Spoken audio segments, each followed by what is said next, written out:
Salut à tous, c'est le live quotidien, 19h heure française, 18h heure algérienne. Alors aujourd'hui, trois petites choses, comme d'habitude, on va essayer. Alors je vais reprendre dans la première partie quelques longs témoignages sur l'eau, donc je vais revenir un petit peu sur l'eau, parce que bon, c'est vrai qu'il y avait pas mal de choses à dire, puis moi, je suis allé très vite là-dessus, mais je vais revenir sur quelque chose qui ont été dites sur l'eau et qui valent le coup, à mon avis, d'être entendues. Ensuite, on ira faire un tour du côté de Tlemcen. Je pense que ça vous dit un petit quelque chose. Ça, c'est très vieux, hein, c'est la Mansoura. Et enfin, on parlera d'un petit témoignage qui est là, je vais le plier, qui est là et qui parle de ça. Ça, je vous en ai déjà parlé un petit peu, mais je vous en reparlerai à la fin. Et je vous prépare peut-être une petite surprise au milieu. Donc, on attaque avec des témoignages sur l'eau. Alors, j'ai trois gros témoignages sur l'eau, je vais les lire un peu. Le premier, c'est celui de Dan, qui est un... Salut Sarah. C'est celui de Dan, qui est un habitué du live, et qui dit, on entendait le porteur d'eau crier « Agua fresca ». Ça, je pense que vous l'avez lu un tout petit peu dessous. Et à Saint-Cloud, nous avions de l'eau jusqu'à 11h.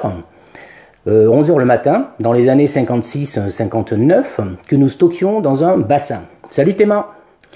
Que nous stockions dans un bassin, d'où l'origine de Château d'eau. Et ensuite, j'ai Marie-Ange qui me fait un long témoignage aussi, qui vaut le coup d'être entendu. On avait des réservoirs sur les terrasses. Et c'est vrai que je n'ai pas parlé vraiment des réservoirs sur les terrasses, mais cela dit, je ne pouvais vraiment pas parler de tout hier. On avait des réservoirs sur les terrasses. En 52, l'eau arrivait devant l'immeuble de mon grand-père, qui faisait les travaux de raccordement dans les appartements. C'est-à-dire que l'eau arrivait jusqu'en bas, mais il fallait remonter jusqu'en haut. Salut salut Marie-Ange, salut Evneg, pour faire plaisir aux voisins. Donc Marie-Ange, je suis en train de lire le témoignage sur l'eau, parce que dans cette première partie, je vais reprendre un petit peu tout ce que vous avez dit sur l'eau hier, parce qu'il y avait quand même pas mal de choses et ça serait dommage de les rater. Donc tu disais en 52, l'eau arrivait devant l'immeuble. Mon grand-père faisait les travaux de raccordement dans les appartements pour faire plaisir aux voisins. Salut William.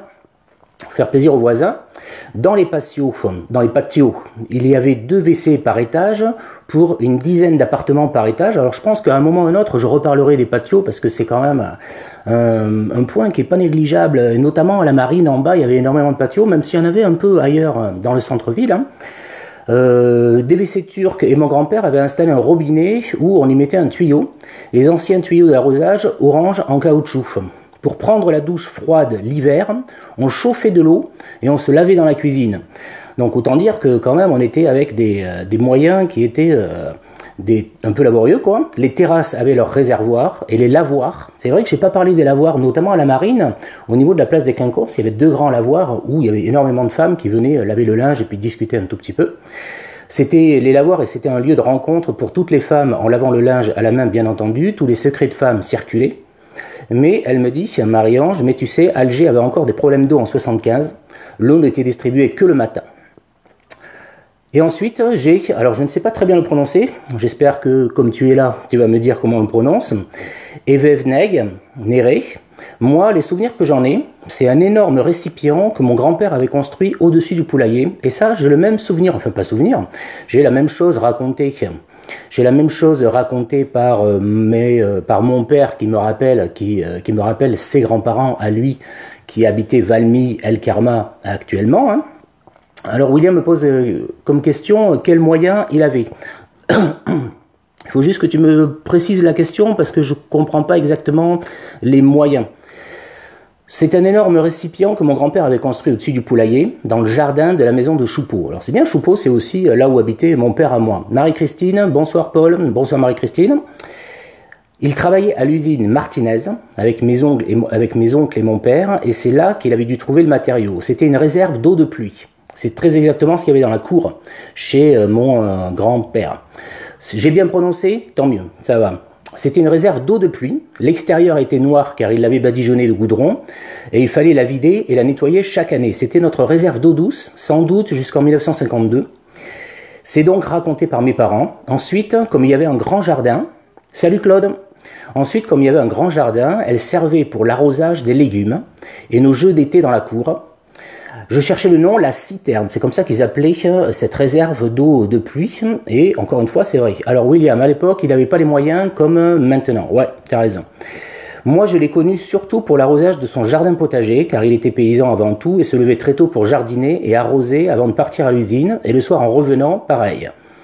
Je me demande si Dan Leclerc, qui était un ami de classe de mon frère, ne l'a pas connu ce grand-père. Il avait souvent des couffins remplis de semis suspendus sous l'allée ombragée du jardin, et si en jouant, il nous arrivait d'en renverser un, nous goûtions du chat à 9 queues sur les mollets. Alors il faudra me raconter ce que c'est le chat à 9 queues, je pense que c'était le martinet probablement, quelque chose comme ça.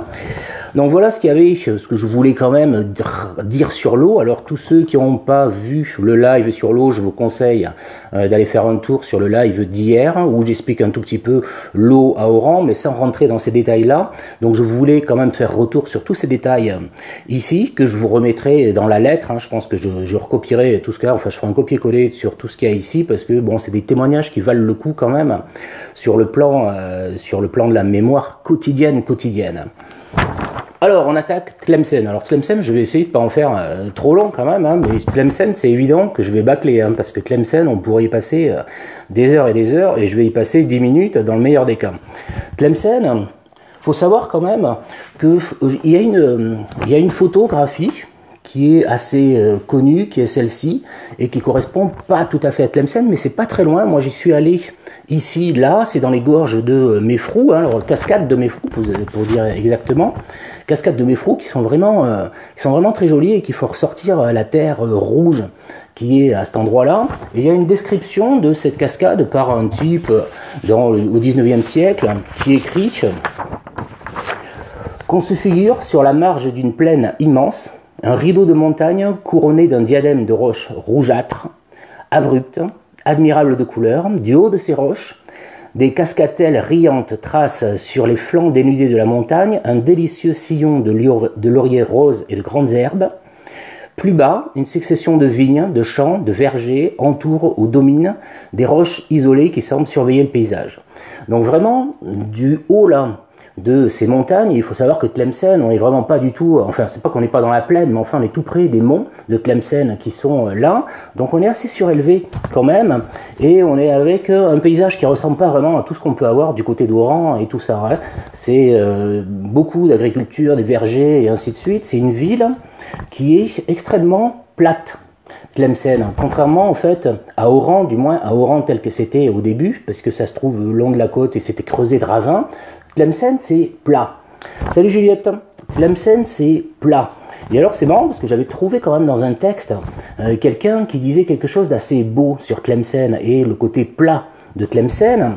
Il disait: ce qui est couché et aplati renvoie à l'humilité et à la soumission. Donc, on est dans l'islam, et on a une ville plate comme ça, avec des éléments qui s'élèvent. Et la verticalité est une exception réservée aux édifices exceptionnels comme les koubas, les minarets. Et c'est une symbolique qui renvoie au sublime, c'est-à-dire donc au divin. Et c'est quelque chose qui m'a toujours marqué, et à chaque fois que je vois Tlemcen sur des photos ou des choses comme ça, je me dis oui, c'est une ville qui est entièrement plate, avec des éléments qui s'élèvent, et c'est tout à fait représentatif de l'islam et de cette tradition très très forte qu'il peut y avoir à Tlemcen. Il y a une tradition islamique qui est vraiment très forte parce qu'il y a une histoire à Tlemcen. J'allais dire contrairement à Oran, mais c'est pas vrai, mais disons que Oran a une grande histoire, mais elle a une histoire qui est vraiment très très hachée, alors que Tlemcen a une histoire vraiment islamique très très forte et très traditionnelle. Je voudrais juste dire que moi je suis allé à Tlemcen en 2014 et ici je salue Samir Terki parce que il nous a guidés pendant 2 jours sur Tlemcen et lui il connaît alors parfaitement Tlemcen et il m'a montré des tas et des tas de choses que j'aurais jamais pu voir moi tout seul et surtout avec ses explications à lui, et il m'a amené parce qu'il savait que j'avais des origines moi tlemceniennes. Si vous vous rappelez un tout petit peu quand même, cette photographie-là, en espérant que ce soit pas trop pixelisé, cette photographie-là, ce sont mes ancêtres à moi de Tlemcen. Ce sont des juifs de Tlemcen qui habitaient dans cette ville-là. Le monsieur qui s'appelle Shlomo, il est né en 1842. Et la dame qui s'appelle Zora, elle est née en 49, si je me rappelle bien. Et ils habitaient donc dans le quartier juif de Tlemcen. Et je suis allé dans ce quartier juif de Tlemcen qui se trouve un peu à l'ouest de la ville. Il faut savoir qu'au sud, on a le Méchoir, qui est un vieux palais royal zianide du XIIIe siècle, et que au nord, on a la ville nouvelle qui a été fabriquée par les Français. Donc à l'ouest, on a le quartier juif, qui est un vieux quartier, et on va dire vers le nord-est, on a le quartier marchand qui est là. Et donc je suis allé, moi, là-dedans, et j'ai voulu... Il m'a amené dans le quartier juif, dans l'ancien quartier juif, où il y a encore la synagogue, bien que cette synagogue soit, de mon point de vue, enfin il m'a semblé qu'elle était abandonnée, on a eu un petit peu de mal à y rentrer, on est rentré par le haut, et on a un petit peu regardé à l'intérieur, mais enfin j'étais content de pouvoir me promener dans le quartier juif de mes ancêtres là. Et il faut savoir que c'est une zone qui est quand même assez importante, il y a eu un quartier juif très très important.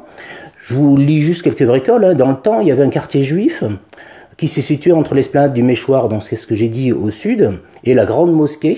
Alors en fait, il y a une place centrale à Tlemcen où il y a la mairie d'un côté vers le sud, où il y a la grande mosquée vers le nord. Et en fait, un peu plus loin même, il y a un marché couvert. Et si on s'en va vers l'est, on passe par une rue piétonne qui est très marchande. Et si vous vous rappelez pour certains, j'avais mis une petite photographie où on voyait un Algérien qui était sur un âne et qui se promenait comme ça au milieu du marché. Enfin, c'était vraiment très très particulier et très très traditionnel, j'allais dire. Hein. Et vraiment en plus une très très jolie ville. Et une très jolie ville parce qu'elle a été refaite presque à neuf, parce qu'en 2011, c'était l'année de la culture islamique. Elle avait été choisie, cette ville de Tlemcen en Algérie, et ça s'était pas produit depuis 2006, je crois, comme ville de la culture islamique. Donc comme il me semble que le président Bouteflika, c'est ce que j'ai entendu à l'époque, est originaire de la région de Tlemcen, il avait quand même mis pas mal de fonds pour que la ville soit remise à neuf. Et c'est vrai que quand on y est allé, avec Samir notamment, on s'est promené dans cette ville, et cette ville elle est complètement refaite, hein, et elle ressemble, de mon point de vue en tout cas, à une ville espagnole du sud de l'Espagne, parce que elle est vraiment nickel, quoi. Alors que quand on se promène à Oran, c'est un petit peu abîmé. Oran, c'est une vieille dame, hein. C'est une vieille dame avec pas mal de rides. Elle a encore la classe, mais c'est encore une vieille dame. Alors que Tlemcen, c'est une ville qui est quand même assez belle, hein, et totalement rénovée, j'allais dire, qui est quand même assez chouette. Et aujourd'hui, alors il y avait le fondateur, il y avait pas mal de pèlerinages qui venaient dans ce quartier juif pour le rabbin Ephraim Enkawa, je vais essayer de ne pas écorcher son nom, le rabbin Ephraim Enkawa, qui est inhumé au dehors de la ville dans un petit cimetière situé en face du vieux cimetière juif sur la route de Henaya.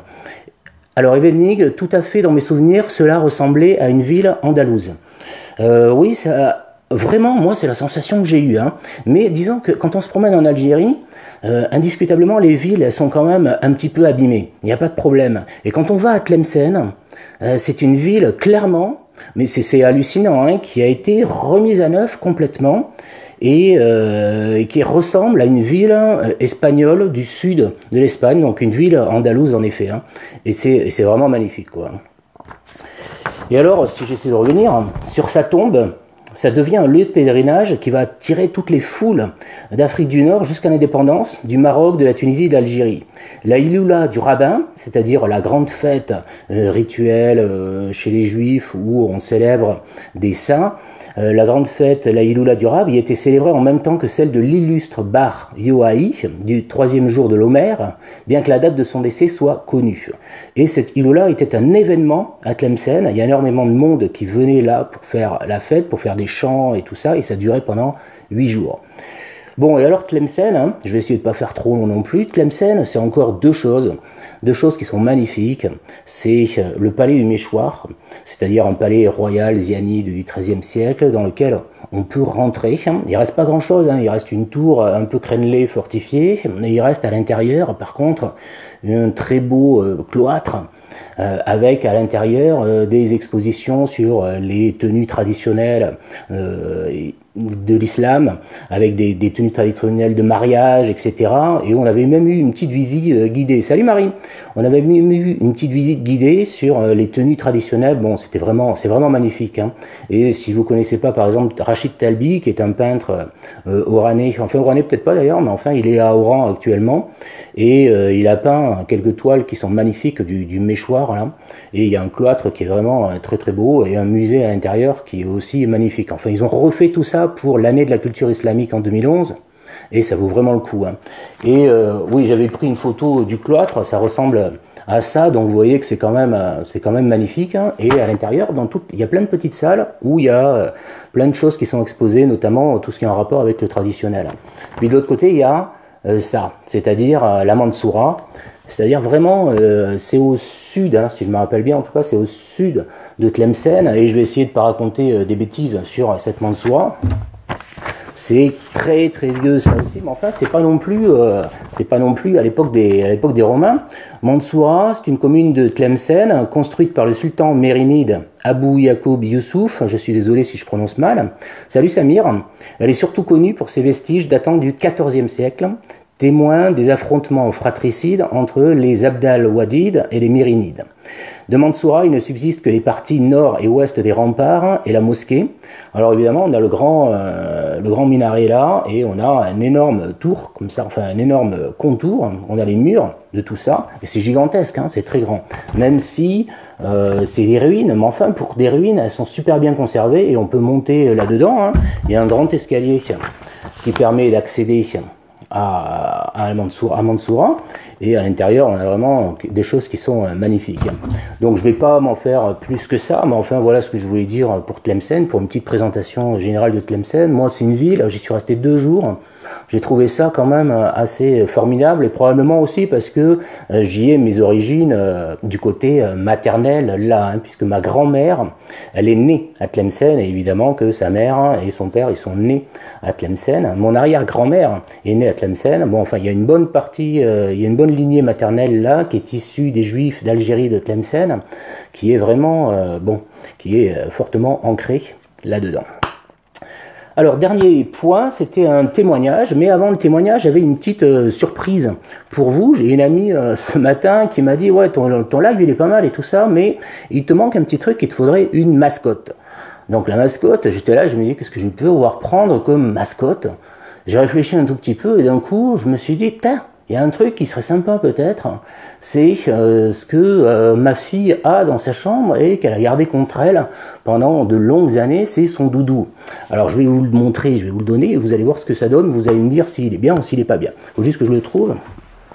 Où est-ce qu'il est? Coucou, et c'est moi, mais je suis là, c'est moi. Ça, c'est qui ça? Ça c'est Lion. C'est marrant. Alors il paraît que c'est un lion. Jamais personne n'a cru que c'était un lion. Ça, c'est un lion. Bonjour Sarah. Ça, c'est un lion. Et on peut deviner que c'est un lion. Du moins, on a toujours pensé que c'était un lion. Parce que il a ici une crinière tout autour. Alors, il y en a plein qui nous ont dit que c'était un ours. Mais ça, c'est un lion. Alors, le lion, il est un petit peu impertinent. Mais je lui ai trouvé sa place. Normalement, je le mets ici. Je vais essayer de ne pas faire en sorte qu'il soit tout penché. Voilà, donc ça sera la mascotte du live, un lion. J'ai trouvé qu'un lion, ça valait le coup quand même, puisque Waran, c'est les 2 lions, que Lion, j'en ai fait un live, et que ça a énormément de liens. C'est un beau lion même, je sais pas si c'est un beau lion, mais ce que je sais, c'est que c'est un lion qui est gentil. Voilà. Et comme c'était le doudou de ma fille, et on a beaucoup rigolé avec ce doudou, et que là, il était enfermé avec toutes les autres peluches parce que ça n'en sert plus. Du coup, je me suis dit, est-ce que tu pourrais me passer ton doudou pour que ça devienne la mascotte? Quel joli lion.